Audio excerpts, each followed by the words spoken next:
हिमांशु जी कई सालों से इस क्षेत्र में काम कर रहे हैं। हिमांशु जी मुझे बताइए कि बुजुर्गों को अलग अलग किस्म की तकलीफें हो रही हैं सामाजिक तौर पे, तो ये क्यों इतना बढ़ रहा है? बुजुर्गों का सम्मान ये हमारे देश की एक परंपरा है जी।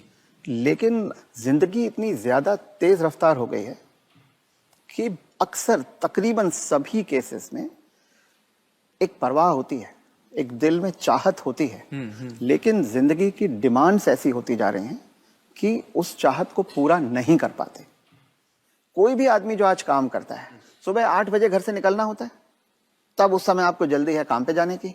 जब आप 8 बजे आ रहे हैं तो एक पत्नी है, बच्चे हैं, बाकी जिम्मेदारियां हैं, स्वयं के लिए समय है, तो एक लगातार जद्दोजहद है, आपको करना ही है। तो माँ बाप के लिए समय रह कहाँ गया उसके पास। दूसरी चीज ये कि हमारे समाज में उम्र जो है वो बड़ी तेजी से आगे बढ़ रही है। जब हम आजाद हुए थे तो 30-32 साल के आसपास की एवरेज एज मानी जाती थी। औसत एज आम भारतीय की उस वक्त सिर्फ 32 थी जी, बहुत कम थी। छोटी मोटी संख्या में कुछ लोग लंबा जी जाते थे, लेकिन आज 75-80 साल तक जीना बड़ी कॉमन सी बात है। तो अब जो आदमी 75 का हो गया, उसने खुद अपनी लंबी उम्र की तैयारी ही नहीं करी, और जब उसने कोई तैयारी खुद नहीं करी है तो उसका परिवार या उसके समाज उनको कैसे तैयारी, वो कैसे तैयारी करेंगे। तो आपका ये कहने का मतलब है कि पहले तो शायद वो 60 साल तक जीता तो बहुत बड़ी बात थी, तो जब तक वो कमा रहा था वो जी रहा था, अब वो 80 साल तक जी रहा है। तो इसके जो परिणाम है वो भी इकोनॉमिक एंगल मुझे समझाइए। इसके इकोनॉमिक एंगल बहुत भयावह है। आज हिंदुस्तान में 60 साल की उम्र में आपने एक आदमी को रिटायर कर दिया। आदमी को अगर 80 साल तक जीना है तो 20 साल के लिए उसको अपना इंतजाम करना है।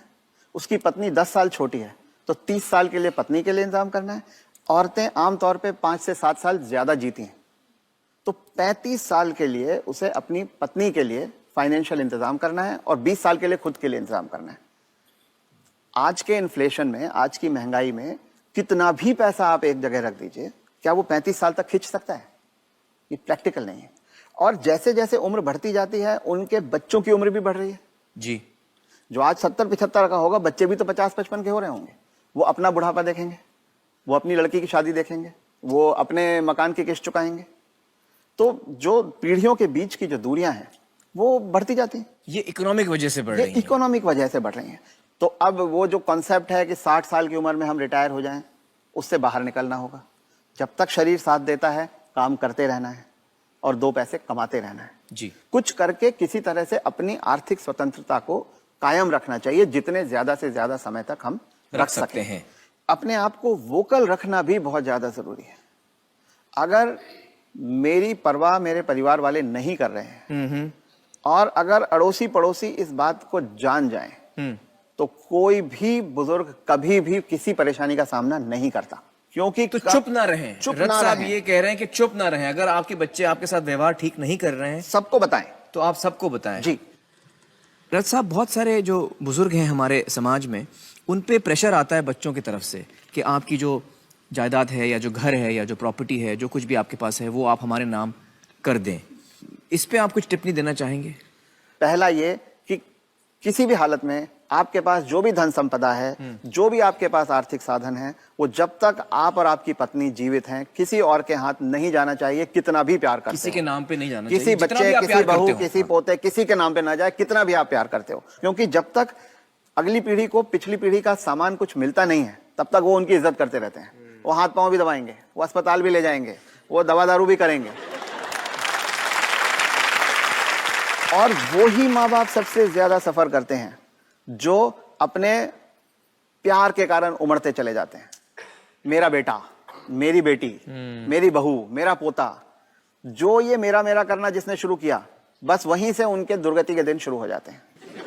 इसलिए सबको ये ध्यान रखना चाहिए कि कुछ भी हो जाए, कोई प्रलोभन आए, कोई इमोशनल ब्लैकमेल हो, कुछ हो, उन्हें अपने पास अपनी चीज को रखना चाहिए। अपने बच्चों से शेयर करें तो अपनी मन की खुशी को शेयर करें, अपने पैसे को शेयर ना करें। जी, बिल्कुल सही कहा आपने। जब चुनाव होते हैं तो सबसे बड़ी संख्या में वोट देने वाले जो एक्चुअल वोटर्स होते हैं वो बुजुर्ग होते हैं। हाँ, कोई जाए ना जाए वोट देने के लिए, बुजुर्ग आदमी जरूर जाता है, लड़के जाता है, अपने आप को असर्ट करने के लिए जाता है। उसको रहता है मैं अपने परिवार में तो कुछ बोल नहीं पाता, चुनाव के समय मेरे पास एक सत्ता है, मैं उसका इस्तेमाल करूंगा।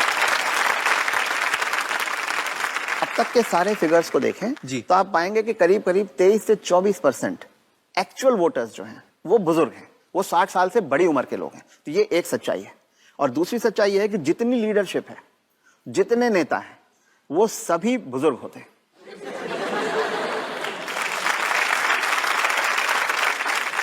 तो जब वोट देने वाले सबसे बड़ी संख्या में बुजुर्ग हैं और जो नेता हैं वो सब बुजुर्ग हैं, तब भी बुजुर्गों के लिए कोई भी कानून या कोई भी नीति नहीं बनाई जाती।